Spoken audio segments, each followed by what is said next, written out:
to front foot strike, boom, right there. So notice how there's very minimal amount of separation from that shoulder and that hip. Okay, so again, reason being for me is early arm raise, right? Your trunk's already starting its rotation, and late hip rotation. So your hips are delayed to the point of rotation. So let's give you a better visual here. Scherzer, right? So watch how early in the process he begins to rotate those hips. Boom. So when he touches down, see how his hips are already rotated almost fully, right? So that is allowing him to now delay that arm raise, that hand, right? So that hand comes up right when that foot is touching down.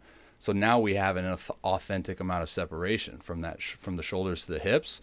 So that's where we create that effortless velocity, right? Is just sequencing those hips naturally, delaying that hand raise. Okay, now boom, we're connected again. When that front foot touches the ground, we have a good amount of separation. We're not trying to force counter rotation.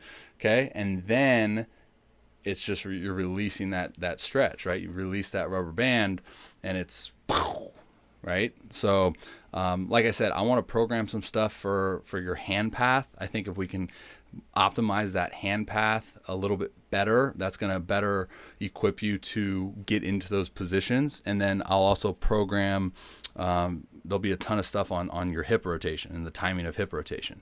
So we'll optimize that as well. And then we're just seeing that you're not, again, I think this is a part of early arm raise, is that your arm came down or came up too early. And now you're kind of getting into a pattern of pushing that arm, pushing that ball into release, right? So you see how you're leading with the elbow, and then you're kind of like flicking that ball. It looks like almost, if we slow it down a lot. Again, we want to get into patterns where we delay that hand raise. So boom, once we land, now we're in a position to pull that arm through with the utilization of our major muscle groups, pec, lat, right?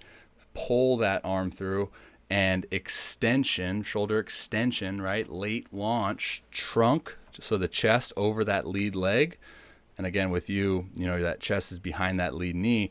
So you're just not maximizing that extension, not maximizing what I call late launch. So you'll also see in the report a ton of stuff on late launch and just maximizing shoulder extension. But like I said, I think that's a byproduct of you kind of getting that hand up a little bit earlier. And then that's kind of leading you into a pattern of pushing the ball into release.